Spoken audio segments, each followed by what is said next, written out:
Bonjour, bonsoir à tous et bienvenue à l'émission Radio Voxel. Radio Voxel, c'est l'invitation d'un intervenant de tous les milieux, sociologiques, technologiques, sportifs ou autres, et des questions de société posées au travers de leur prisme de connaissances. Aujourd'hui, je reçois Hugo de la chaîne Hugo et le Chien. Chaîne YouTube ayant pour thème l'éducation canine, les conseils canins et plus récemment des questions un peu plus polémiques sur certains faits divers liés aux chiens. Tu as d'ailleurs récemment couvert l'affaire Lucky, le bichon tué par un staff dans l'Essonne. Hugo, bonjour. Bonjour, oui, tout à fait, j'ai bien couvert cette affaire, effectivement, couvert, c'est un bien grand mot vu que c'était une réaction à chaud, mais oui, effectivement, j'ai parlé de cette actualité, puisque pour moi, c'est une récurrence, ce problème des attaques de chiens, de gros vers petits, mais bon. Nous en reparlerons. Est-ce que tu peux, Hugo, s'il te plaît, en plus de ta chaîne YouTube, nous parler un petit peu de toi, de ton activité, de ce que tu fais de manière générale ? Alors, c'est tout bête, mais au départ, moi, je voulais être un peu comme beaucoup de gens qui aiment les animaux, devenir éducateur canin et tout ça. Donc, j'ai commencé à me former, on va dire, sur le terrain en éduquant quand même un bon nombre de chiens qui venaient chez moi, tout simplement. Des gens me faisaient garder leurs chiens, et donc à partir de là, j'ai commencé à apprendre l'éducation canine. Donc, je me suis inspiré du meilleur pour moi, qui est le meilleur, mais qui est interdit en France, qui est César Millan. Oui. Je me suis inspiré de ses travaux, donc interdit en France. Il est carrément interdit en France ? Interdit, il a été déprogrammé pour des raisons de violence, pour des raisons de tout ce qu'on veut, hein, comme par exemple un certain sociologue a été déprogrammé pour des propos misogynes qui sont toujours hors contexte, hors propos, enfin bon, bref. D'accord, je ne sais pas de qui tu parles, mais très bien. Bon, tu dois bien t'en douter, il est assez connu sur les internets. D'accord. Mais donc du coup, je me suis un peu plongé là-dessus, mais j'ai très vite compris que malheureusement, cette vocation n'était pas faite pour moi, puisque je n'avais pas la patience nécessaire pour... ou en tout cas, je ne trouvais pas forcément l'intérêt de donner des conseils à des gens qui ne les écoutaient pas. Donc voilà, j'ai un peu abandonné cette idée, et effectivement, je préfère maintenant me consacrer à ma chaîne YouTube et à peut-être commencer à dispenser du savoir sans forcément avoir les personnes en face qui font un peu ce qu'ils veulent, on va dire. C'est-à-dire Oui. que je divulgue du contenu, si ça te plaît, c'est très bien, si ça te plaît pas, écoute, bonne journée, au revoir. Très bien, je pense que c'est la meilleure chose à faire en plus. Bah actuellement, hein, on va pas se mentir, c'est un peu le cas, hein, surtout que de toute façon, il faut pas se mentir avec les périodes, on va pas forcément épiloguer là-dessus, mais avec les périodes de confinement, déconfinement, forcément, se voir en vrai, c'est un peu compliqué, donc on peut pas forcément compter là-dessus non plus. C'est vrai. Hugo, je te propose de commencer tout de suite, j'ai plusieurs questions pour toi. Tout tourne autour de l'éducation canine. D'ailleurs, le titre de l'émission d'aujourd'hui, c'est « Le meilleur ami de l'homme, aujourd'hui plus que jamais ». Ouais. Je pense que ça doit te parler. Oui. Et écoute, je te propose de commencer. Hugo, plus que jamais, l'homme semble être en perdition. Aujourd'hui, le doute n'est plus permis. Adolescence, peur des responsabilités, l'émotion brute, capricieuse, le désir prend le pas sur la raison. La sensation se suffit en tant qu'argument recevable et l'homme se laisse materner par une société qui ne lui veut au fond peut-être pas que du bien. Et à cette problématique, Hugo, tu as une réponse. Et cette réponse, elle est simple, adopter un chien. Est-ce que tu peux nous expliquer cette philosophie un peu plus en détail ? Eh bien, tu commences fort, hein, je vois que c'est une question qui est quand même... Oui, j'ai rédigé.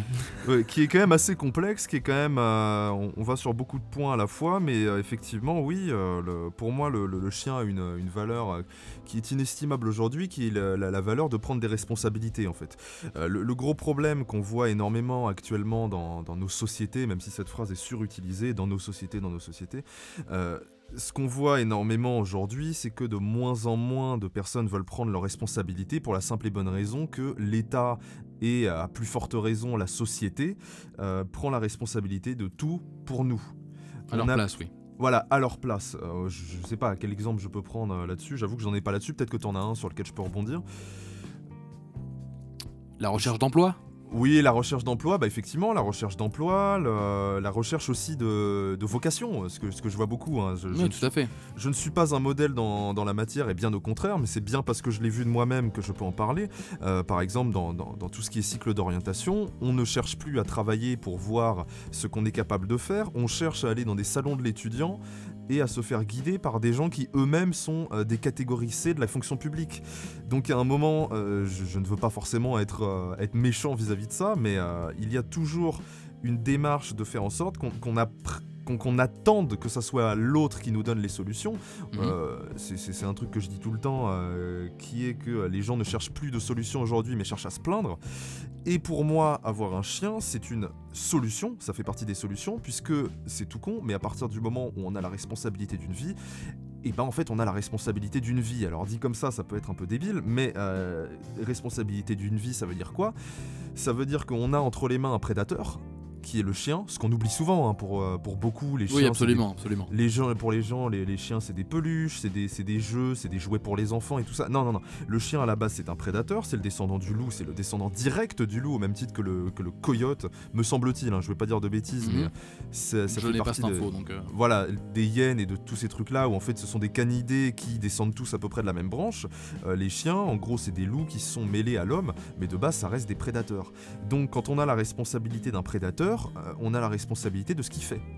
Donc, tout simplement, quand on prend un chien, vu que quand on comprend et qu'on accepte ce phénomène, parce que je sais pas si ça t'intéresse ce milieu-là, mais les gens qui prennent des chiens n'acceptent pas forcément que le chien soit sous ses ordres. C'est-à-dire que c'est très mal vu aujourd'hui d'avoir un chien qui est sous ses ordres, d'avoir cette notion de hiérarchie. Sauf que tu apprends très vite que le chien, si c'est pas toi qui décide, c'est lui qui décide. Sauf que le chien, dans une société humaine, va prendre des mauvaises décisions. Par exemple, un chien n'est pas forcément capable de comprendre ce que fait un camion. Tu vois, un camion qui fait bip bip bip, bah toi tu sais qu'il recule, le chien il dit c'est quoi ce truc là, ça fait 35 tonnes, on fait comment ? Tu vois ? Oui. Donc si c'est ton chien qui prend les décisions, bah, il va faire strictement n'importe quoi, donc c'est à toi de prendre les bonnes décisions pour lui, pour que 1, tu finisses pas en prison parce qu'il a tué quelqu'un, que 2, il se fasse pas euthanasier parce qu'il a tué quelqu'un, ou qu'il finisse pas sous les roues d'un camion parce qu'il s'est échappé. Ouais, Donc fait. pour moi, prendre un chien, c'est prendre la responsabilité d'une vie qui est dépendante de soi aussi. Il faut pas oublier que les chiens sont très dépendants des humains, que les chiens adorent aussi vivre avec les humains. C'est des animaux qui adorent vivre en société, c'est d'ailleurs des animaux de meute, et à ce titre, ils attendent de nous beaucoup de choses. Donc quand on a en face de soi un prédateur qui peut tuer, mais qui attend de nous beaucoup de choses, au bout d'un moment, on est obligé de réfléchir pour trouver des solutions pour vivre des bons moments. Parce que petit dernier point, avant que je parle pendant 3 heures, dernier point... Il y a d'autres questions qui arrivent, t'auras le temps de t'exprimer, t'en fais pas. Mais petit dernier point, c'est quand on veut un chien en général, c'est pas nécessairement pour le laisser à la maison et ne rien faire de la journée et ne rien faire avec. Absolument. Souvent, ça dépend des gens. Oui, ça dépend des gens, on est d'accord que oui, on pourra en reparler plus tard. Beaucoup se lassent très vite, disons. Voilà, mais j'imagine que, je sais pas, peut-être que c'est dans les questions futures, mais je ne vais pas épiloguer là-dessus parce que tu sais que je suis inarrêtable. Mais le dernier point, c'est en général, l'avantage de prendre un chien, c'est qu'on a en général envie de faire des choses avec, comme partir en promenade, partir en randonnée et tout ça, mais on se rend très vite compte que partir en randonnée pendant 3 heures avec un chien qui fait n'importe quoi, c'est insupportable. Donc on est forcé par les éléments à prendre ses responsabilités et comprendre l'intérêt de donner une éducation, qu'on ne donne plus aux enfants d'ailleurs non plus, mais l'intérêt de donner une éducation pour faire en sorte que dans son foyer, dans sa meute, les choses se passent bien. Donc pour moi, c'est une prise de responsabilité qui est très importante, qui est de prendre, voilà, un animal qui peut nuire, mais faire en sorte que ça se passe bien, et même en retirer derrière du plaisir. Voilà. D'accord, Hugo. Mais c'est... Ce que tu dis résonne assez avec moi, mais il y a quelque chose qui me chiffonne un peu. Aujourd'hui, on voit... que même nombre de ceux qui possèdent un chien se laissent quand même aller à leur pente. Hein, l'affaire Lucky le démontre bien. L'irresponsabilité transpire même sur ceux qui entourent l'individu, et dans le cas présent, son animal. Comment est-ce que tu expliques ce phénomène ? Est-ce qu'il y a eu un changement dans notre rapport aux animaux récemment, et en particulier aux animaux de compagnie, le chien en l'occurrence ? Frédéric Delavier nous dit, que tu connais d'ailleurs, que pour devenir un homme, il faut comprendre son animalité. Mais je pense que tu pourrais aussi compléter cette phrase en ajoutant qu'il faut comprendre son animal. Eh bien écoute, je ne vais pas extrapoler ce que dit Frédéric Delavier, même si je suis bien d'accord avec ce que tu viens de dire à la fin, c'est que effectivement, avoir un animal et faire en sorte de le comprendre, parce que c'est souvent quelque chose qu'on oublie, comprendre son animal, c'est une façon comme une autre de se comprendre soi-même, puisqu'il ne faut pas oublier que ce qui nous différencie des animaux, c'est pas grand-chose, c'est juste la conscience du temps. Ça, c'est ce que dit Frédéric Delavier, c'est tout ce qui nous différencie des animaux, c'est la conscience du temps, et donc le passé, le présent. Mais de base, beaucoup de nos rapports sont très similaires aux animaux, et particulièrement aux animaux de meute, c'est-à-dire les éléphants, les chiens, les loups, les chevaux, les moutons aussi, mais bon, les moutons, on va pas forcément parler des Français, mais voilà. Bref. Tout de suite. On est qu'à la deuxième question. Voilà. Bon, on va pas forcément parler de la société globale en parlant des moutons, mais voilà, tous les animaux de meute fonctionnent à peu près comme nous, c'est-à-dire on suit en général une autorité qui nous amène à des actions qui sont bonnes ou mauvaises en fonction de cette autorité. Cette autorité que les humains avaient, qui était autrefois Dieu. Mais bon, on va pas parler de ça. Donc tu me parlais d'une modification du rapport à l'animal. Oui, tout à fait. Surtout vis-à-vis des récents mouvements, pas parler du véganisme, tu vois, je pense que ça fait partie de tout ce nouveau mode de pensée vis-à-vis de l'animal qui le place... oui, l'antispécisme, tous ces trucs-là. Là. Voilà, qui le place à la même, au même niveau que l'homme, ce qui est vrai dans certains niveaux, parce qu'il y a peu de choses qui nous différencient des animaux en soi, mais peut-être pas forcément sur le plan de l'éducation, peut-être pas sur le plan du traitement. Sur la façon dont on traite l'animal, tu vois. Oui, je vois. Alors oui, quand je dis qu'on a peu de différence avec les animaux, je ne suis pas non plus un antispéciste, il faut se calmer. Hein. Je donne de la viande, je donne de la viande à mes chiens, de la viande crue. T'as bien raison. T'as bien raison. Non, je ne suis pas un antispéciste. Ce que je dis, c'est que dans nos comportements, on a des comportements qui sont très très proches des animaux, avec la conscience en plus. Ce qui fait que comprendre l'animal, ça permet de nous comprendre nous-mêmes, mais ce n'est pas suffisant. Parce qu'il y a eu le mouvement, alors on va pas partir dans de l'histoire non plus, mais il y a eu le mouvement de 1789, donc la Révolution française, qui avait pour but à la base de différencier le corps et l'esprit, chose qui est totalement impossible. C'est qu'on peut pas, par exemple, être de très bonne humeur quand on vient de se faire arracher la jambe par un crocodile. C'est ce que tu veux dire par différencier le corps et l'esprit? Le but à terre, enfin le but un peu caché des Lumières, c'était, enfin caché, je crois que c'était même pas caché, hein, c'est pas une période qui m'a beaucoup intéressé, mais un des objectifs, c'était de faire en sorte de dire qu'on pouvait utiliser la conscience par elle-même, l'esprit par lui-même, en se départissant de son côté animal, en se départissant de son corps, ce qui est tout à fait impossible. C'est tout à fait impossible. Alors tu me corriges si je dis n'importe quoi, ce qui est fortement possible, mais je sais qu'il y a une volonté actuelle de faire croire que le corps et l'esprit ne sont pas forcément très liés, et pourtant pour se comprendre, par exemple, les gens quand ils ont des problèmes aujourd'hui, ils vont voir un psychologue. Oui. Ils vont voir un psychologue, mais des fois, je vais te prendre un exemple qui est tout con, mais tu peux prendre le conte Kirikou par exemple, qui explique bien que si la sorcière elle est méchante, c'est parce qu'elle souffre. Oui. Et donc comprendre cette animalité, ça nous permet d'avancer. Donc comprendre son animal, ça nous permet aussi d'avancer en tant qu'être humain. Mais bon, là, on partirait un peu loin. Donc moi, je vais revenir directement là sur le rapport aux animaux. Le rapport aux animaux qui effectivement a bien changé, puisque il ne faut pas oublier qu'il y a 100 ans de ça, le métier de vétérinaire, c'était un métier mais vraiment, c'était le bas de l'échelle, quoi. Oui, on peut parler d'ailleurs aussi qui est un milieu que je connais un petit peu, le milieu de tous ceux qui s'occupent des animaux dans les zoos notamment, qui était à l'époque réservé aux handicapés mentaux quasiment. Alors je sais pas si on peut aller jusque là pour les vétérinaires, mais non, pas les vétérinaires, ce que je veux dire c'est que tu vois c'était un milieu qui était comment dire, de marge.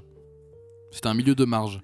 S'occuper des animaux, ce n'est devenu toujours quelque chose de classe et ça l'est toujours. Non, de valorisant que récemment. Ah non, c'est pas classe et valorisant, à part pour les vétérinaires, je suis désolé, hein, le milieu animalier c'est toujours on en reparlera après, je finis juste là sur mon rapport aux animaux avec les vétérinaires, où en fait c'était des mecs qui à la base s'occupaient juste des vaches pour savoir si elles allaient bien. Les premiers qui ont commencé à s'occuper des chevaux, on a commencé à rigoler, quoi.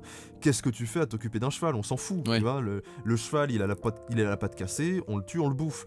Bon, depuis les choses ont beaucoup avancé, alors je ne sais pas si c'est dans le bon ou dans le mauvais sens, mais les choses ont beaucoup avancé. Effectivement, le rapport aux animaux a beaucoup changé. C'est qu'avant, on avait la volonté en tant qu'humain de se greffer dans une nature qui était déjà définie, qui était l'animal, le végétal et tout ça. Et nous, on était au milieu de tout ça et on acceptait tout ça. Sauf que progressivement, on a commencé à vouloir mettre un peu notre nez partout et vouloir, on va dire, maîtriser un peu tout ce qu'il y a. Et on a commencé à vouloir s'intéresser à tout, c'est-à-dire à vouloir tout soigner, à vouloir s'occuper de tout. Et on a commencé à amener progressivement, on va dire, une espèce de valeur morale supérieure à ceux qui s'occupent des animaux. C'est-à-dire que s'occuper des animaux, c'est très bien vu, c'est génial, félicitations. Ce qui a fait que progressivement, on a un peu renversé, en mon sens, le rôle qu'avait l'animal dans nos sociétés humaines, qui était un rôle de connexion à la nature. Progressivement, le chien, et on peut à plus forte raison parler aussi des humains, mais ça c'est bien plus tard, mais le chien particulièrement, est passé d'un rôle de lien à la nature à un rôle de victime à protéger. Oui, tout à fait. Comme beaucoup de personnes aujourd'hui d'ailleurs. Voilà, comme beaucoup de personnes aujourd'hui, mais progressivement, en fait, les animaux sont devenus des choses à protéger. Sauf que je suis désolé de vous dire, les chiens n'ont pas besoin de nous. C'est un moment, s'ils se sont rapprochés de nous, c'est parce qu'on chassait mieux qu'eux, mais au-delà de ça, ils peuvent chasser très bien.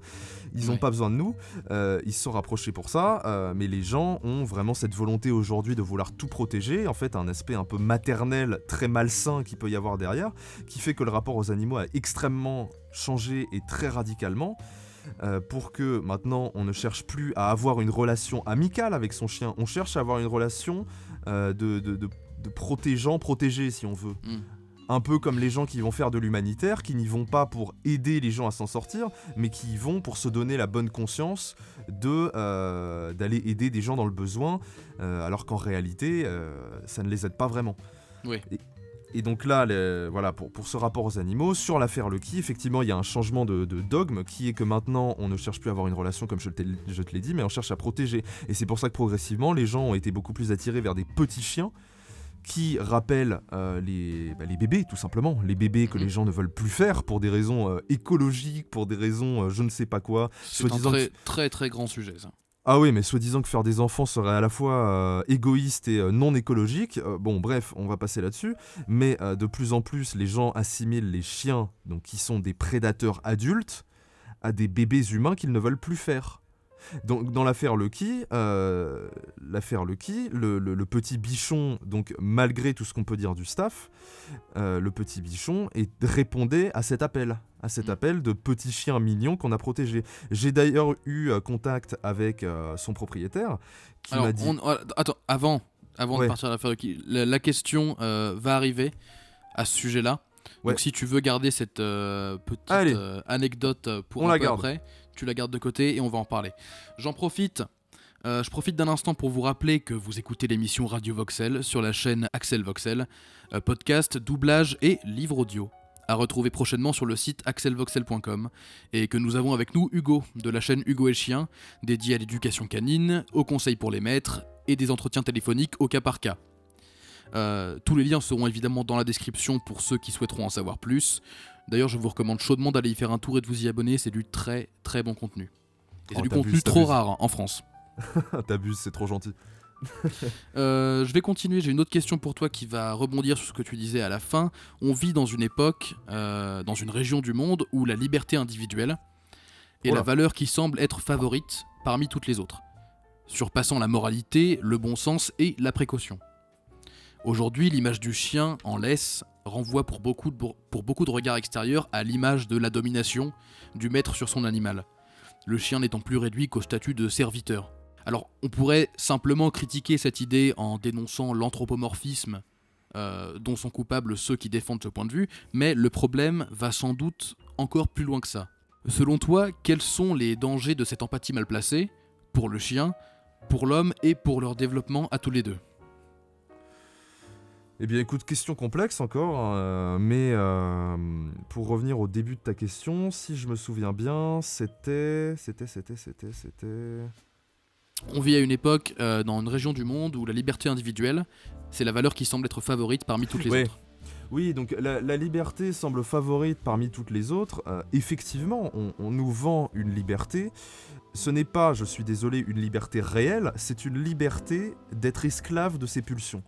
Ah, on est tout à fait d'accord là-dessus. Voilà, c'est un truc que décrit très bien Jean-Claude Michéa, qui est que, en gros, on n'est plus dans une réelle liberté d'agir, d'entreprendre, de penser. D'ailleurs, on l'a très bien vu avec des affaires d'humoristes camerounais qu'on ne citera pas, pour des raisons justement de non-liberté d'expression. On a eu le cas de la liberté avec le confinement, par exemple. Le confinement, je suis désolé, personne n'a voté pour ça. euh, là, j'imagine qu'on s'attend à en avoir d'autres. J'attends toujours le vote, voilà.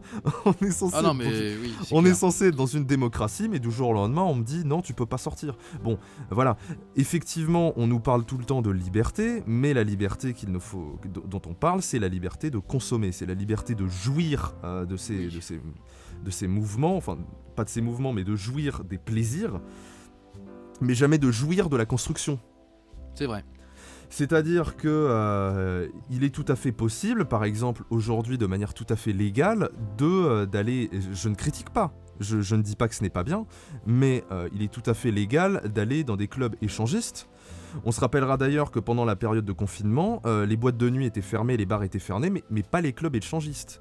Il faut pas l'oublier, ce petit Tu détail. m'apprends quelque chose là. Voilà, c'est un petit détail qui a quand même son importance, c'est que la liberté de jouir c'est une chose, mais la liberté d'entreprendre c'en est une autre. Donc, pour la fin de la question, quelle était-elle déjà ? La question était quels sont à ton avis les dangers de cette empathie oui, mal placée dont je parlais pour le Donc- chien et pour l'homme.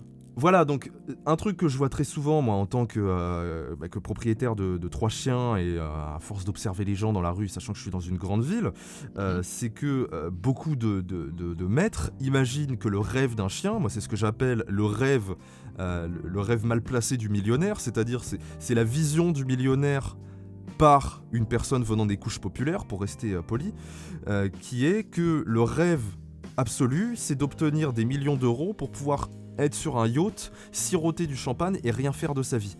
Ouais. Beaucoup de gens imaginent que c'est le rêve absolu et que à ce titre, donner la meilleure chose à son chien, c'est justement donner cette possibilité de strictement rien foutre et de manger toute la journée, ce qui fait Oui. en général des chiens obèses qui sont pas sortis, qui se font chier, qu'on laisse aboyer, qu'on laisse faire ce qu'ils veulent, manger sur la table et ce genre de choses.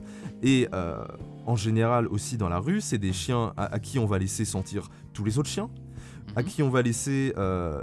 je sais pas, peut-être que les auditeurs ou toi-même a pu observer ça, quand on marche dans la rue et qu'on voit quelqu'un avec un chien et que le chien commence à mettre le nez par terre et que la personne s'arrête. Genre le chien... Non, je Bah, me semble pas avoir remarqué ça. Peut-être que j'ai pas fait attention. Bah tu feras attention, tu as on va dire 2 types de maîtres, c'est-à-dire les maîtres qui sont esclaves de leurs chiens, qui du coup font croire et se font croire à eux-mêmes qu'ils offrent du coup la meilleure vie à leur chien, qui est je qu'en vois. gros le chien fait ce qu'il veut, donc dès qu'il met le nez par terre, il fait ce qu'il veut. D'accord, donc au moment où il met le nez par terre, le maître s'arrête pour lui laisser le temps de faire ce qu'il a envie. Voilà, Ce qui sauf fait qu'il qu'il a contrôle, c'est lui il contrôle tout. qui dirige la marche, quoi. Voilà, il dirige tout, ça peut durer 10 minutes, 20 minutes, je sais pas. Et c'est ce genre de chiens qui vont derrière créer des problèmes, puisque comme le chien n'a pas de limite, il va, comme je le disais au début, faire ce qu'il veut. Puisque dans les notions de hiérarchie, puisque effectivement la hiérarchie est toujours très mal vue en France, oh là là, c'est l'horreur quasiment, quelque chose, dirait Zemmour. La hiérarchie est très mal vue et donc il faut laisser faire ce qu'on veut pour obtenir ce faux rêve de millionnaire qui est de faire ce qu'on veut. Sauf que du coup derrière, ça donne cette espèce d'idée que pour avoir un chien heureux, il faut lui laisser faire ce qu'il veut. Et donc que la laisse est un syndrome, un symptôme d'une domination patriarcale horrible, puisque le pauvre chien ne peut pas faire ce qu'il veut. Oui, et puis qui es-tu pour avoir le droit de savoir ce qui est meilleur pour lui ? Qui es-tu pour savoir ce dont il a envie pour de vrai, au fond de lui, au fond de son âme, tu vois ? Et je suis quelqu'un qui a pu déjà assister à des accidents de voiture et j'ai de la mémoire, donc je sais que si tu te mets sous les roues d'une voiture, tu vas mourir. Ah. Tu vois, c'est un petit détail que les gens oublient, mais voilà, il y a quand même cette petite expérience qui fait que, tu vois. L'autre expérience, c'est de savoir, j'ai déjà des gens qui m'ont parlé d'euthanasie parce que le chien fait n'importe quoi. Mais c'est toujours la même chose. Là, j'ai eu d'ailleurs récemment une discussion avec une personne qui peut-être écoutera cette émission, qui me disait que c'est un chien qu'elle ne maîtrisait pas et qu'à ce titre, elle l'a fait tuer. Donc, j'ai cette expérience de savoir qu'un chien à qui on laisse faire n'importe quoi, je sais très bien que derrière, il va faire n'importe quoi. C'est une phrase du docteur Jordan Peterson que je reprends souvent à mon compte qui est, lui, il dit « Ne laisse pas faire à ton enfant aujourd'hui ce qui te fera le détester demain ». Moi, je dis la même chose pour les chiens. Ne laisse pas faire à ton chien aujourd'hui ce qui te fera le détester demain. Et à ce titre, tu es obligé de prendre la responsabilité à un moment ou à un autre de dire ce qu'il doit faire ou non, parce que sinon, soit tu vas le détester, soit il va y avoir des problèmes. Donc oui, c'est un symptôme de cette société qui a pour objectif aujourd'hui de rompre toutes les notions de hiérarchie, mais malheureusement, la nature est là, la nature a des codes qu'on ne pourra pas rompre juste par la force de la volonté. On ne pourra pas changer les codes juste parce que souvent des étudiants de 40 kilos en fac de sociologie ont décidé que c'était comme ça. Malheureusement, la nature est faite comme ça. On ne changera pas les choses, on ne changera pas la nature des choses comme ça. Peut-être que tu veux rebondir sur un truc. Sur cette histoire d'euthanasie du chien parce qu'il est mal élevé, j'espère que ces personnes-là n'ont pas d'enfants. Et bah parce si. que et bien si. Excuse-moi, parce que comment dire, j'espère que ces personnes-là n'ont pas d'enfants parce que elles feraient montre d'une différenciation entre leur chien et leur gosse, ce qu'elles prônent comme n'étant pas la solution, disons. C'est-à-dire une différenciation, c'est-à-dire qu'il y aurait... c'est-à-dire que si leur gosse est mal élevé, j'espère... Enfin, s'ils accordent ce traitement-là à leur chien, c'est dire les risques qu'on prendrait si l'euthanasie humaine... C'est une vraie question, et c'est pas bête du tout, hein, effectivement, parce que là on parle de plus en plus d'euthanasie humaine, on va savoir pourquoi, parce que d'un côté, bon on va pas épiloguer parce qu'on va finir en prison, mais d'un côté les hôpitaux font tout pour donner le plus de soins possible pour maintenir les gens en vie, et la solution c'est l'euthanasie. Moi j'ai envie de dire, il y a une solution plus simple, c'est arrêter de donner des soins inutiles. J'ai le cas dans ma famille de par exemple un oncle qui était atteint de sclérose en plaques et à qui on a vendu des montagnes et des montagnes de médicaments soi-disant qui allaient lui sauver la vie. On l'a maintenu en vie pendant des jours. Il souffrait J'imagine que personne, moi-même, je pense que jamais je ne subirais cette souffrance-là, mais on le maintenait en vie et en attendant, il coûtait aux alentours de 20 000 € par jour à la sécurité sociale. Ouais, je pense au très très très connu sketch de Dieudonné sur le cancer qui traite de la même question. Voilà, exactement. Courage aux médicaments. Voilà, c'est ça. Et en gros, effectivement, l'euthanasie pourrait poser problème de ce point de vue-là, parce qu'on a beaucoup de cas chez les enfants, parce que oui, cette personne qui a euthanasié son chien a des enfants, et elle disait que c'était en partie parce qu'elle avait un enfant. Ce qui prouve bien que d'un côté, il y a une méconnaissance du chien, c'est-à-dire qu'elle le prend comme un bébé, et quand un bébé arrive, le chien n'est plus un bébé, mais une gêne. Oui, tout à fait. Ce qui fait qu'en fait, cet égalitarisme fou est totalement hypocrite. Ah, il est totalement hypocrite. D'ailleurs, il faut savoir que je n'ai plus les stats sous les yeux, mais tu les mettras peut-être à l'écran si tu les trouves. Les abandons de chiens ne sont pas dus, contrairement à ce qu'on croit, aux vacances. Ça, c'est la croyance populaire. Il me semble que c'est moins de 5% des abandons, les vacances. On a plus de 20% de mémoires qui sont dus à l'arrivée d'un bébé. Donc 4 fois plus. Ça, c'est incroyable.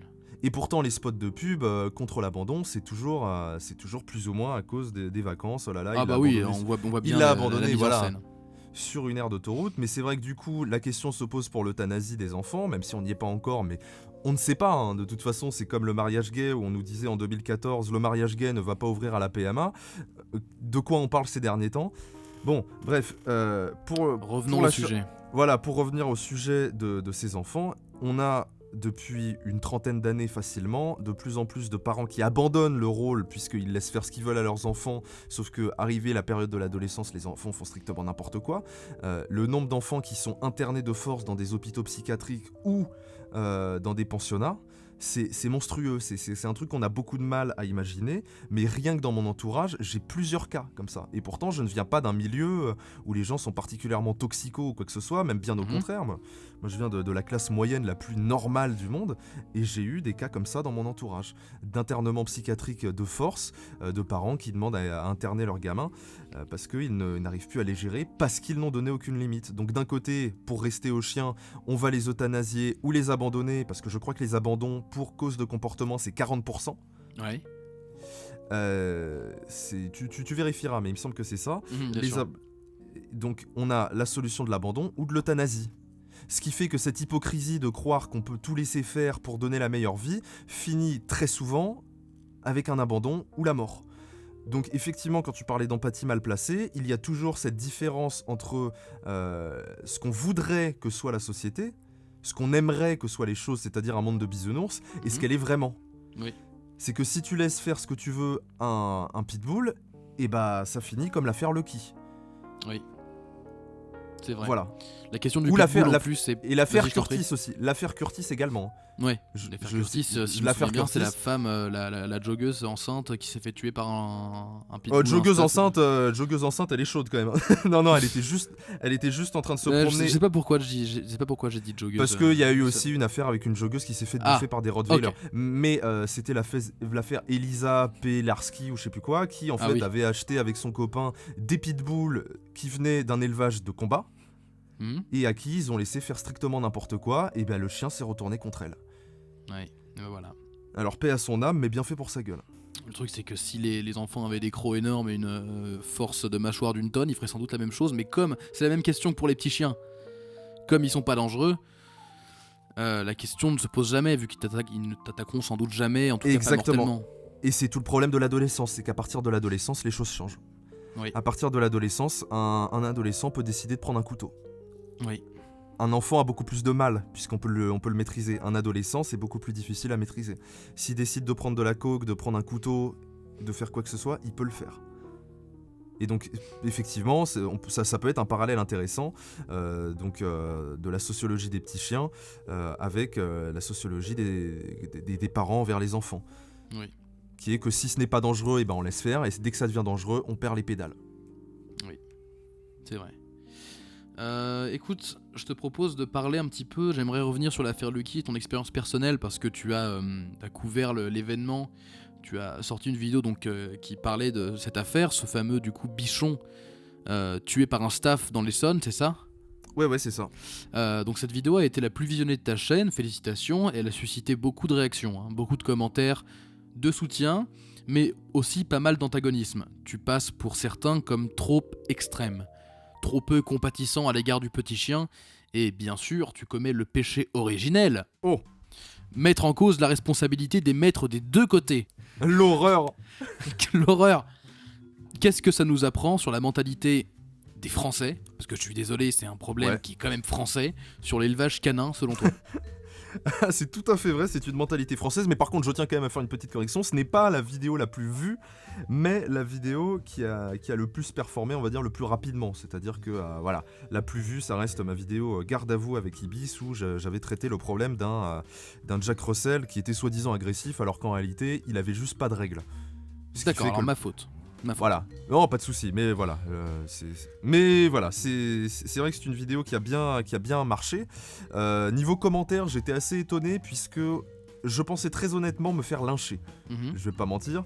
Je pensais aussi, parce qu'on se connaît, pour ceux qui m'écoutent, on se connaît, donc je savais qu'il allait sortir cette vidéo. Je pensais que ça allait être plus violent.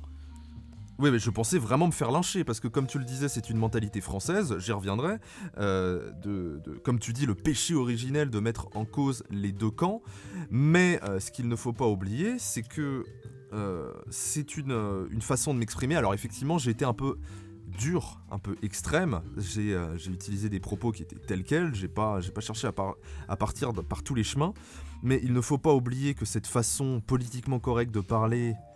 Ça fait trop longtemps que ça dure et les gens commencent à en être lassés. Et en fait, je pense que, effectivement, il y a 5 ans, cette vidéo, je me serais fait lyncher.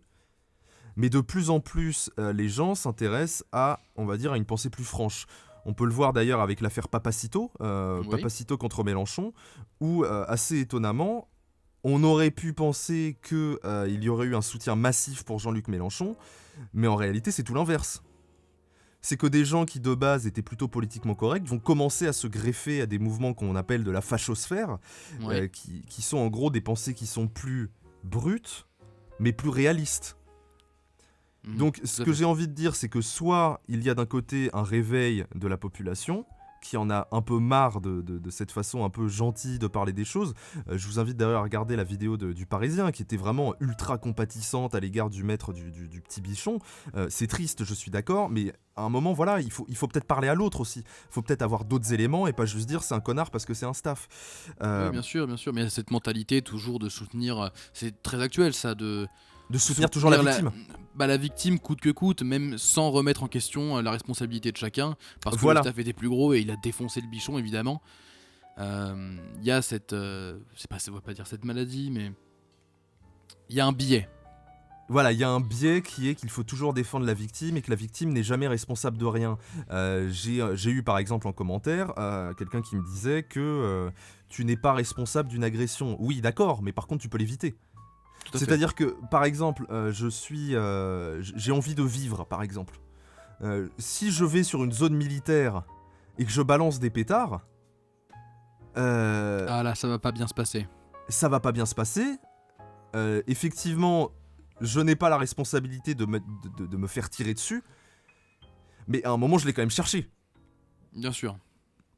C'est que moi, ce que je voulais amener avec cette vidéo, c'est donner des solutions pour les gens qui pensent que c'est des choses qui arrivent par hasard, comme pour les problèmes de santé où on a l'impression que tout arrive par hasard, tout en fumant 2 paquets par jour, en buvant 4 coca et en mangeant que de la merde. Non, les choses n'arrivent pas par hasard.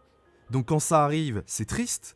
Mais moi, ce que je veux amener, c'est des moyens d'éviter ce genre de choses. Et j'ai l'impression que c'est un discours qui commence à intéresser les gens. Et je pense que c'est d'ailleurs pour une raison qui est terrible. C'est que de plus en plus de personnes doivent avoir des expériences, soit eux-mêmes, soit dans leurs entourages, de problèmes de terrain. Qui peut être une agression, qui peut être la mort d'un chien, qui peut être ce qu'on veut. Et la résurgence de cette nouvelle façon de penser qui est beaucoup plus réaliste, je pense que c'est le symptôme d'une réalité qui commence à arriver, qui est que de plus en plus de gens prennent conscience que ce que pouvait dire Jean-Marie Le Pen il y a 40 ans n'était pas forcément indigent. C'est qu'à l'époque ça ne passait pas parce qu'on ne le voyait pas, mais aujourd'hui je cherche encore une personne qui sera capable de me dire que ce qu'il disait était faux. Parce que toujours, oui, il était méchant, c'était un extrême droitard et tout ça, mais personne n'est capable de citer une de ses phrases. Oui. Et pourtant, voilà, c'était la menace fasciste et tout ça, mais manque de bol, aujourd'hui il a raison. Et d'ailleurs Zemmour a bien repris tout ça, vu qu'il dit ce que disait Jean-Marie Le Pen il y a 30 ans, sauf qu'aujourd'hui c'est à la mode. Oui. Mais bon, du coup, effectivement, je ne suis pas compatissant sur cette affaire, j'essaye d'être neutre, parce que c'est une situation qui était facilement évitable.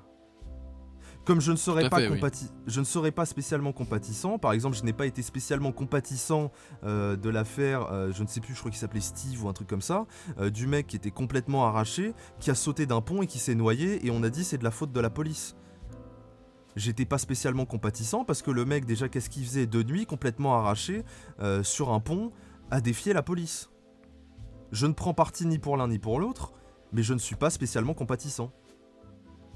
Donc, c'est tout à fait logique.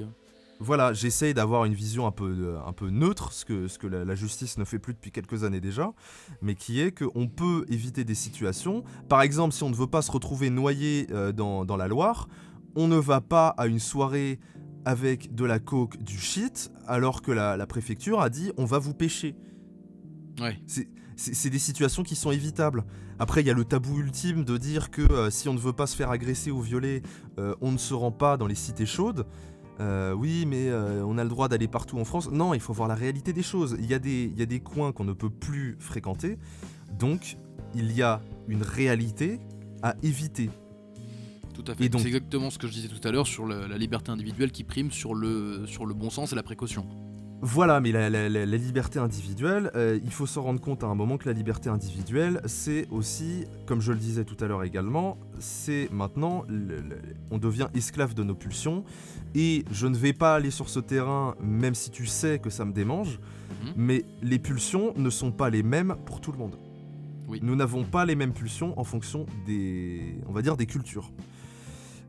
Et donc, à ce titre... Voilà, quand on est esclave de ses pulsions et qu'on n'a pas de discipline propre, on peut avoir des problèmes très graves qu'on n'imagine pas. Moi, je m'étonne toujours d'ailleurs du manque d'empathie des gens qui disent en avoir vis-à-vis de comportements agressifs, par exemple. Ouais. Les gens qui vont toujours dire l'agressivité, ça sert à rien. Mais qu'est-ce que t'en sais ? Ça peut servir à certaines personnes. Je dis pas que c'est bien, c'est juste qu'il y a des gens pour lesquels ça sert. Ah bah bien sûr, on parlait de Frédéric Delavie tout à l'heure, il dit également il écrit également que tout caractère qui est conservé sur des générations est forcément utile à l'homme. Si l'agressivité ne l'était pas, plus personne ne sera agressif. En tout cas pas en Les, France. les également aux chiens d'ailleurs. Tout caractère qui est conservé. Oui, les pas utiles pour le forcément à chien. l'homme, mais à C'est pour ça que toute espèce. l'agressivité des chiens, par exemple, il faut aussi remonter à l'histoire et ne pas oublier que les chiens, à la base, nous étaient utiles avant de devenir des peluches et tout ça. Les chiens étaient utiles à la base et c'est pour ça qu'ils ont conservé ce genre de traits.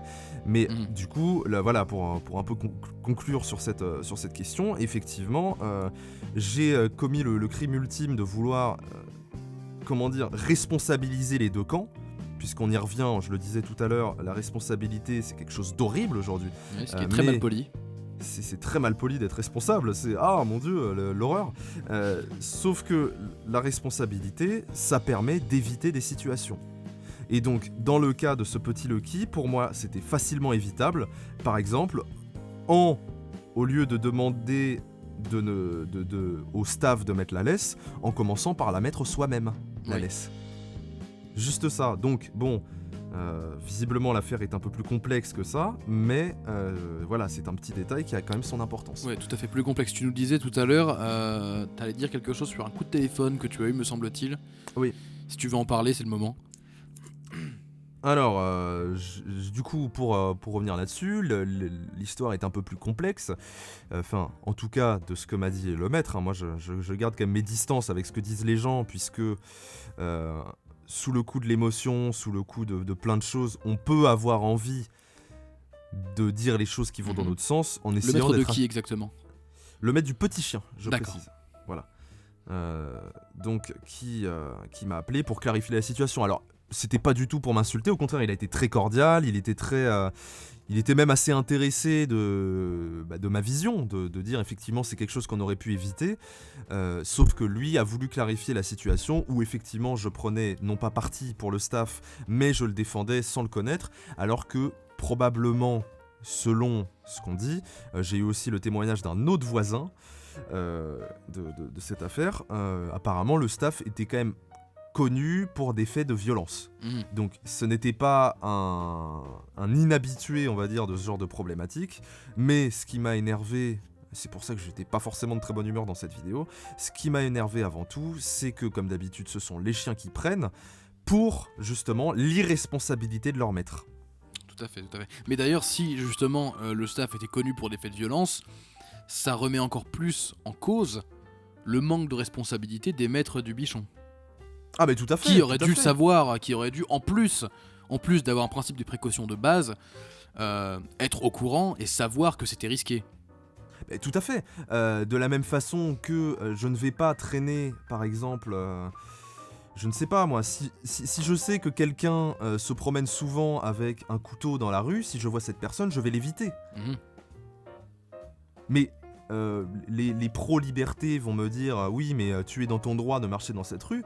Mais les pro-intelligence comme moi vont dire oui, j'ai totalement la liberté de marcher dans cette rue, mais j'ai aussi la liberté de réfléchir 2 secondes et me dire que rester à côté d'un mec instable qui a un couteau long de 25 cm dans la main, ce n'est pas forcément la meilleure idée que je puisse avoir. C'est vrai. Par le principe de précaution, j'évite. Mhm. J'évite ce genre de situation. Alors il y a des fois, c'est d'ailleurs arrivé ce matin, il y a des fois où c'est imprévisible. Mais il y a des fois où c'est très fortement prévisible, et donc quand on connaît des gens pour des faits de violence, on les évite, c'est une base. Ah, ça t'est arrivé ce matin? Alors ça ne m'est pas arrivé personnellement, mais à ma compagne, qui s'est faite, on va dire, fortement embêtée par une personne qui, on va dire, vient du sud, voilà, du sud, et qui aime bien, on va dire, les pâtisseries type corne de gazelle. D'accord. Pour rester évasif, et qui a eu comme volonté de, on ne sait pas pourquoi, de s'exciter sur elle pour la chercher, pour chercher les problèmes. Donc par chance elle avait les 3 chiens, ce qui fait qu'aucun coup n'a été échangé puisque elle avait peur des chiens. Ouais. Mais elle m'a appelé, je suis arrivé sur place. Et là, dans ce genre de situation, ce n'était pas évitable comme problème. Ouais, je vois. Donc ça, c'est une autre réalité, mais justement, le fait d'avoir un chien permet d'éviter ce genre de situation. Là, on dérive un peu, mais le fait d'avoir un chien qui a un potentiel de défense permet aussi d'éviter ce genre d'agression, puisque là, c'était une agression seulement verbale, qui aurait pu partir plus loin sans les chiens, mais Oui. qui, grâce au chien, n'est pas allé plus loin. Mais voilà, c'est pour moi toujours cette volonté d'aller dans le principe de précaution, qui est que beaucoup de situations sont faciles à éviter, et que se plaindre, faire la victime et dire « Oh là là, c'est terrible ce qui m'est arrivé », alors qu'à la base on a fait que de la merde, c'est trop facile et ça m'énerve. Ça Je m'énerve. comprends tout à fait. On, Tout à fait. on ne peut pas, par exemple, se promener avec, je sais pas moi, du jambon et le balancer sur des gens qui mangent un kebab sans avoir des répercussions derrière. Mhm. C'est de la provoque, ça ne marche pas. Il faut aussi imaginer que la provocation n'est pas forcément vécue de la même façon. Il ne faut pas oublier que dans certains pays, on nous inculque la haine de la France. Mhm. Ce qui fait qu'un Français qui se déplace dans certains endroits va être détesté. Et d'ailleurs, c'est ce que j'ai dit au maître du petit chien, c'est que je lui ai dit qu'à mon avis, parce qu'il me disait lui-même aussi un truc qui était très intéressant, qui était que suite à cette agression et suite à la mort de son chien, personne n'a pris parti pour le petit chien.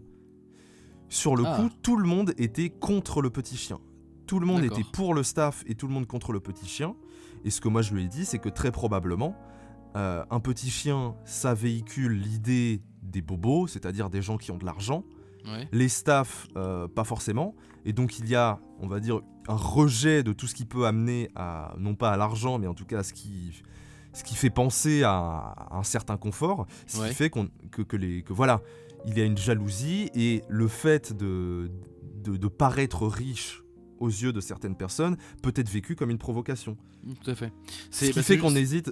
Je t'en prie, finis vas-y, juste là-dessus. finis. Ce qui fait qu'on évite, par exemple, de se promener avec des chevalières avec des diamants Mhm. quand on va, par exemple, dans un camp de Roumains, dans un camp de Roms. On évite de faire ça. Oui. Voilà. C'est vrai. C'est bon pour la vie. Ne faites pas ça, les enfants. Voilà, mais oui, mais c'est ma liberté, mais ne le faites pas. Réfléchissez 2 minutes. C'est très bien que tu parles de ça, parce que justement c'était le sujet de mon autre question et qui sera la dernière. J'aurais aimé aborder une question un peu plus large au sujet des chiens, selon les classes, disons, socio-économiques, culturelles. Donc Hugo, tu connais les chiens, tu connais leur caractère, mais tu connais aussi les maîtres. Est-ce que tu as réussi à déceler une corrélation entre la classe sociale et économique d'un individu, son éducation et le type de chien qu'il va choisir ? En plus de l'éducation qu'il va lui donner. Ce que tu me disais avant me fait penser que oui, mais j'aimerais que tu développes un petit peu plus si possible, si tu as des éléments supplémentaires. Alors j'ai une particularité, c'est que pour ceux qui le savent, je suis un métis, et en plus la particularité que j'ai en plus, c'est que j'ai, on va dire, un passé de caméléon, si on veut. C'est que je me suis un peu introduit dans tous les milieux, c'est-à-dire que j'ai été aussi bien dans le milieu de l'éducation que dans des cités chaudes. Donc bon, j'ai eu beaucoup d'éléments. J'ai été dans des lycées plutôt populaires, tout en ayant contact avec des gens de lycées beaucoup plus haut de gamme, on va dire. Et ça m'a permis en fait d'avoir des visions qui sont très globales, noter des récurrences au niveau des choix individuels. Donc on a les choix individuels de mode et tout ça, mais y compris chez les chiens. Chez les chiens, on a très souvent un découpage qui fait que la taille du chien est très souvent, je dis bien très souvent puisqu'il y a beaucoup d'exceptions aujourd'hui, notamment avec les mères divorcées, les mères célibataires et les femmes seules, mais il y a une forte corrélation entre haut revenu et petit chien. Ah. Et une très forte corrélation entre gros chien et bas revenu. Alors, c'est très grossier, les gens vont t'insulter et vont m'insulter également, mais c'est une récurrence que je note beaucoup, où il y a, on va dire, des chiens qui sont très clichés, qui sont vraiment les clichés, par exemple les staffs, les rottweilers et les malinois, qui sont très souvent des chiens qui sont choisis par des gens qui sont, on va dire, sur le terrain, entre guillemets, c'est-à-dire des gens qui ont des revenus assez modestes, qui sont dans des lieux de vie où il faut démontrer une certaine puissance, parce qu'il ne faut pas oublier ce que décrit Christophe Guilluy, qui est que plus t'as d'argent, moins t'as de problèmes. C'est ce qu'on appelle la frontière invisible, c'est que plus t'as d'argent, plus tu peux t'éloigner des problèmes.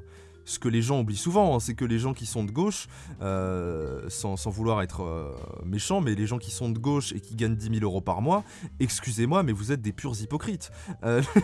C'est que, effectivement, c'est bien d'être de gauche quand on ne vit pas avec les problèmes du peuple. Oui. C'est très facile. C'est très facile. Quelqu'un qui est de gauche et qui est ouvrier, là, j'ai beaucoup plus de respect. Oui, tout à fait. Mais quelqu'un qui est de gauche et qui a les moyens de la frontière invisible, c'est un peu trop facile.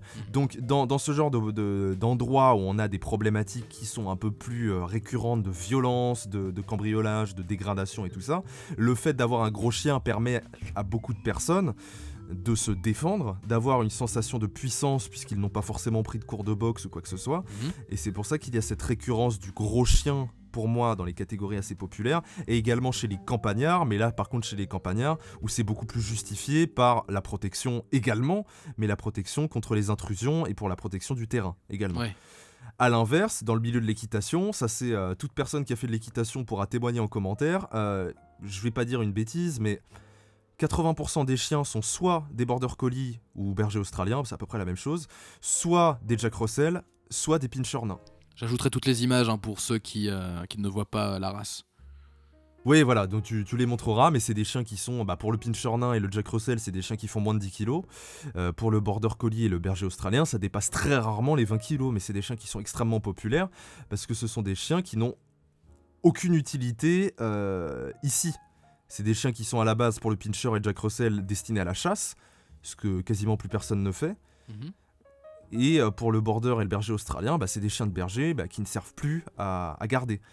Donc c'est des chiens qui ne servent plus à rien aujourd'hui, entre guillemets. Ouais. Donc il y a vraiment en fait, plus on a en fait cette espèce de corrélation entre chiens, on va dire, de mode et chiens utiles, d'un côté et de l'autre. Mais il y a entre les deux la classe moyenne, qui en fait fait un peu le lien entre les deux. C'est qu'on a souvent, par exemple dans la classe moyenne, souvent basse, une quantité phénoménale de husky par exemple, et de chiens de race, c'est-à-dire qu'il y a cette volonté d'avoir des chiens de race qui coûtent cher, tout en ayant quand même une certaine puissance. Donc bon voilà, c'est des petites récurrences que je note et qui sont assez marrantes, mais qui sont que il y a vraiment des phénomènes de mode autour des chiens. D'ailleurs, je note très souvent que, c'est un truc que je dis, je me permets de le dire aujourd'hui, mais je le dis pas sur ma chaîne. Ouais. Mais pas encore, la vidéo n'est pas encore sortie, mais pour moi, les Jack Russell, par exemple, sont des chiens de riches. D'accord. Je n'ai encore jamais vu de punk à chien avec un Jack Russell, par exemple. Oui. C'est sûr. C'est tout bête, donc c'est des questions de clichés, et en général les gens prennent toujours les mêmes chiens, et en fait c'est tout con, mais comme Orelsan disait, à ta sonnerie je connais ta personnalité, et moi je le dis en tant que Hugo et chien, à ton chien je connais ta personnalité. Je vois très bien. D'ailleurs à ce propos, si les auditeurs veulent en entendre un peu plus sur nos discussions au sujet du chien plus particulièrement que sur la société en prenant le chien comme base, ils pourront aller sur ta chaîne et voir et écouter l'entretien téléphonique qui risque de sortir dans quelques temps entre toi et moi. Très bientôt, ne t'inquiète pas, ça va bien se passer. Donc ça risque d'être très intéressant. Oui, un peu violent également, mais bon, écoutez, je commence à prendre ce risque d'être celui qui dit les choses. Hein. Je me permets de faire une petite digression si tu me le permets. Je t'en prie. Qui est que pour moi le monde canin est quand même très fortement noyauté, comme tous les milieux animaliers, est très fortement noyauté par des gens qui ont strictement rien à foutre des animaux, mais qui, on va dire, se permettent de vendre du rêve par des écoles privées, par le fait de s'occuper des animaux et d'être gentils. Ils vendent ça à des gamins de 20 ans qui ont plein de bonne volonté pour s'occuper des animaux, devenir éducateurs, devenir ceci, cela. Sauf que c'est des gens qui en général n'ont pas du tout les épaules pour accepter la violence qu'est la violence du terrain. Moi, par exemple, c'est un truc que je dis très souvent, en vrai, très rarement sur la chaîne, mais c'est que les éducateurs canins, il y en a... Mais quand je dis l'écrasante majorité, c'est vraiment l'écrasante majorité des éducateurs canins, sont des gens qui ont peur des chiens. Ça c'est intéressant. Voilà, ça c'est un truc qui me fait quand même très rire, qui est que beaucoup d'éducateurs canins ont en réalité peur des chiens, c'est-à-dire qu'un chien qui fait plus de 20 kilos, qui commence à grogner, ils sont pas bien, ils sont en PLS, et ils commencent à pleurer. Ce qui fait que voilà, c'est un milieu qui est vraiment rempli de gens qui sont exploités par des gens véreux, hein, soit véreux, soit qui s'en foutent parce que ça leur achète une morale de monter une SPA ou quoi. Mais c'est des jeunes qui sont souvent pleins de bonne volonté, mais qui se font détruire derrière. Ouais. Et donc voilà, petite digression sur le fait que j'essaye justement d'apporter, on va dire, une espèce de nouvelle façon d'aborder les choses, qui est beaucoup plus réaliste, avec beaucoup plus d'éléments et avec beaucoup plus de bon sens. De bon sens, voilà, de bon sens et de brutalité. Et d'ailleurs, j'invite n'importe qui à regarder les chaînes d'éducateurs canins en France. Ce que j'ai fait en diagonale, parce que j'avoue que j'ai beaucoup de mal à accrocher, mais il y a beaucoup de bienveillance. Mais très peu de conseils. Il y a beaucoup de ah bah là il a été stressé, du coup je lui ai donné une croquette. Voilà, il y a beaucoup de trucs comme ça. Il faut pas oublier aussi qu'en France il y a quasiment que la méthode positive qui est acceptée. Et d'ailleurs c'est un peu la blague de l'éducation en France, qui est que d'un côté on a l'éducation positive qui est la seule et unique méthode acceptée. D'ailleurs je lisais il y a pas longtemps sur Caniprof, je crois, que toute personne qui n'est pas adepte de la méthode positive est quelqu'un qui maltraite son chien. Il n'y a pas d'autre solution si tu fais pas la méthode. Voilà, voilà, méthode positive ou maltraitance. Et donc tu as ça d'un côté, et puis tu as l'école à l'ancienne qui se fait un peu sous le manteau, qui en gros met des gros chassés dans le ventre de ton chien, ce qui est totalement inefficace. Totalement inefficace également. Voilà. Calmons-nous. Non. Ah non, mais c'est la méthode à l'ancienne qui marche pas du tout non plus. Oui. Mais en gros, c'est les deux seules méthodes qu'on a en France. C'est d'un côté, on va avoir les gens justement qui vont se dire ah la méthode positive c'est de la merde, je préfère mettre des coups de pied dans le ventre. Et de l'autre côté, mettre des coups de pied dans le ventre c'est pas bien, du coup je fais la méthode positive. Mais les gars, il y a un truc au milieu. Venez sur ma chaîne, on va discuter. Il est très fort. Il est très fort. Il est très fort. Venez discuter, ça va bien se passer. Oui, d'ailleurs, on peut dire que c'est une formule qui marche relativement bien, en tout cas de ce que ça a montré dans tes résultats, parce que la vidéo, comme je le disais au début, n'a apparemment pas été la plus visionnée en soi, mais a été celle qui a sans doute été le plus vue le plus rapidement. Oui, c'est ça, le plus vu le plus rapidement, donc c'est une méthode qui a l'air de fonctionner, puisque tout simplement ça suscite des réactions. Il faut pas oublier que maintenant le public est un peu nouveau, on ne cherche plus vraiment à avoir du contenu, mais plus des réactions desquelles on peut tirer des enseignements. C'est que par exemple, pour reprendre par exemple César Millan, c'est une réaction, c'est de l'éducation d'un chien en direct, Oui. desquelles on peut tirer des enseignements. C'est-à-dire qu'une vidéo d'1 heure où il expliquerait ce qui se passe, c'est pas qu'on s'en fout, mais le public n'est plus intéressé par ça. Oui, je vois. Le public est maintenant intéressé par des réactions desquelles on peut tirer des enseignements plutôt que d'être tenu par la main, parce qu'il faut pas oublier aussi qu'on sort d'un système scolaire qui nous matraque et qui souvent nous emmerde, ce qui fait qu'on a beaucoup de mal en général à se concentrer quand quelqu'un essaye de nous apprendre quelque chose. Donc c'est plus facile de passer par ce format-là. Très bien, très bien. Bah écoute, en résumé, oui, soyez prudents avec vos chiens. Absolument, soyez prudents. Considérez comme ce qu'ils sont, à savoir des animaux, sans les mépriser et sans les craindre bien sûr. Aimez-les de tout votre cœur, mais n'oubliez pas ce qu'ils sont. Est-ce que tu veux rajouter quelque chose ? Eh bien écoute, je vais compléter par un dernier truc, c'est que n'oubliez pas, alors là c'est bon, de toute façon je pense que les rageux sont déjà partis vu qu'on est à la fin de la vidéo. Oui. Donc je peux me permettre de faire cette dernière remarque qui est que n'oubliez pas qu'effectivement les chiens sont ce qu'ils sont, c'est-à-dire des descendants du loup, mais n'oubliez pas aussi que les humains sont supérieurs aux chiens intellectuellement, et qu'à ce titre le bon sens viendra toujours de votre côté et jamais du sien. Oui. Jamais, enfin ça peut arriver, hein, si quelqu'un est un peu menaçant et tout ça, effectivement il va sentir les choses plus rapidement que vous, il va savoir plus rapidement que quelqu'un est menaçant et tout ça, mais quand il s'agit de prendre une décision de bon sens, Oui. par exemple sur ce qui concerne sa santé, sur ce qui concerne son comportement au quotidien, il n'y a que vous qui pouvez prendre les décisions. Donc si votre chien est obèse, ce n'est pas parce que votre chien a envie de manger, c'est parce que vous lui donnez trop. Oui. Vous êtes bien plus conscient que lui sur la notion de causalité. Voilà, donc ne venez pas vous plaindre si votre chien a une tumeur à 4 ans, si vous lui donnez des croquettes. Ne venez pas vous plaindre si votre chien est obèse et développe du diabète, si vous lui donnez du Dentastix avant de partir. Voilà, je me permets de le caler là, de toute façon les rageux sont déjà partis. Très Donc bien, voilà, bah, écoute. n'allez pas vous plaindre, ce sont des choses qui arrivent, et voilà, moi mon mantra, si on peut utiliser ce terme, c'est on peut éviter les situations, et à ce titre, pour éviter les situations, on utilise sa tête, son esprit, son bon sens, et on arrête de faire n'importe quoi. Voilà. Très bien. Eh bah écoute, c'est parfait Hugo, j'espère que cette première émission t'a plu. Et bah écoute, ouais, j'ai pu, comme d'habitude, partir dans tous les sens, donc ça m'a bien plu. Mais c'est très bien, c'est ce que j'attendais de toi, donc c'est parfait, je te remercie beaucoup. J'espère que ça vous a plu à vous aussi qui écoutiez donc cette première Radio Voxel, en compagnie de Hugo de la chaîne Hugo et Chien. Bah merci Axel pour l'invitation, et puis à la prochaine, hein, n'hésitez pas à m'insulter en commentaire, j'adore ça. Si vous en voulez plus, je vous invite à bien évidemment laisser un pouce bleu, à vous abonner à la chaîne, à activer la cloche pour les prochaines vidéos et à surtout laisser un commentaire pour me dire un peu plus en détail ce que vous pensez de la vie d'Hugo, ce que vous avez pensé de la vidéo en général. Je prendrai les retours, j'en tiendrai compte, soyez-en sûrs. C'était Hugo et Chien et Axel Voxel sur Radio Voxel. Merci à vous et à la prochaine. Ciao.